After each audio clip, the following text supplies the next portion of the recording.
So it happened that one afternoon, nearly 8 years after I'd scrubbed with delousing powder and donned an orange jumpsuit, my prison term ended. I collected the items I'd been admitted with. $2.32 in change, half a roll of cherry lifesavers stuck with pocket lint. I shook a few quarters out of the manila envelope and slid them into the prison's payphone. It was a surprise to everyone who I called. Truth? I surprised myself. Exiting the penitentiary was a shocking experience. Maybe it's meant to be. 2 guards led me down a tight hallway, hands cuffed. A steel door emptied into a small yard, its clipped grass shadowed by the high wall. Jesus. Grass. One guard removed the cuffs while the other stood with a shotgun at port arms. I rubbed my wrists. Not because the cuffs were tight, but because I'd seen it done in films when the jailers took the cuffs off a criminal. Which I was. The fact cold-cocked me. For the past 8 years, I'd been a red fish, swimming in a tank with other red fish. But I'd be freed into a sea of blue fish. Law-abiding fish. And I was fearful I'd stick out. The prison bars permanently shadowing my face, even in clean sunshine. The guards opened another door, set into the gray wall. I walked between them. No tearful goodbyes. The door locked softly behind me.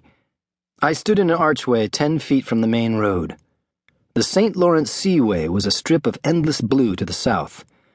Cars motored up and down the hill, entering and exiting my sight line with strange suddenness. I hadn't seen anything move so fast in 8 years. My eyes needed to adjust.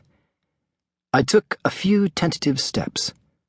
A tight group of onlookers clustered on the far sidewalk, gawking at me. I'd heard about these people. They hung around the gates hoping for this exact sight, the first fumbling steps of a long con, as he squinted into the new sunlight, his legs trembling like a newborn foal's. Ghouls. I ought to flip them the bird. But the idea of doing so filled me with shapeless fear. I pictured one of them making a call, then the prison doors opening to swallow me up again. What charge? A red fish failing to swim submissively amongst the blue fish? Owen leaned on the hood of his Lincoln, his right knee, the bad one, slightly bent to take the weight off. "Thanks for coming," I said. His face tilted upwards, smiling at the sun. "Hop in, man." The Kingston Pen stood atop a hill, a monstrosity of conical turrets and razor wire. I'd forgotten how beastly it looked from the outside. I unrolled the car window. Wind curled over the earth, pulling up the smell of springtime grass. I inhaled deep, dizzying breaths. Owen drove down a switchback and hit the highway. My breath came in a shallow rush. I was nearly hyperventilating. Stands of jack pine blurred into a green wall topped by a limitless sky. I hadn't seen unbroken sky in so long. It's too easy to forget the sheer size of the world. We didn't speak at all until we hit Cataract City limits. It wasn't uncomfortable. "So," Owen said, "do I need to watch my ass?"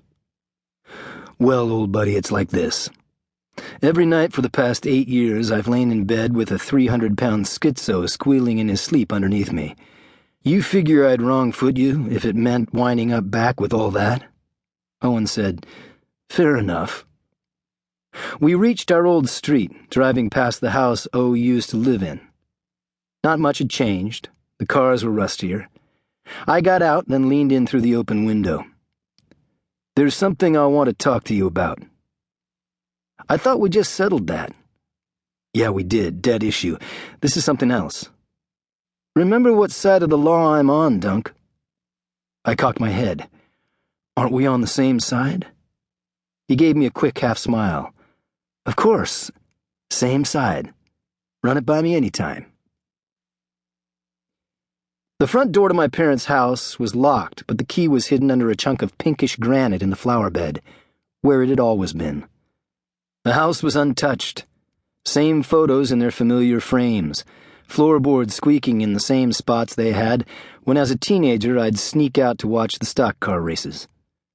The TV was new, but the fridge was the same faded green number my folks had owned since Moses wore diapers.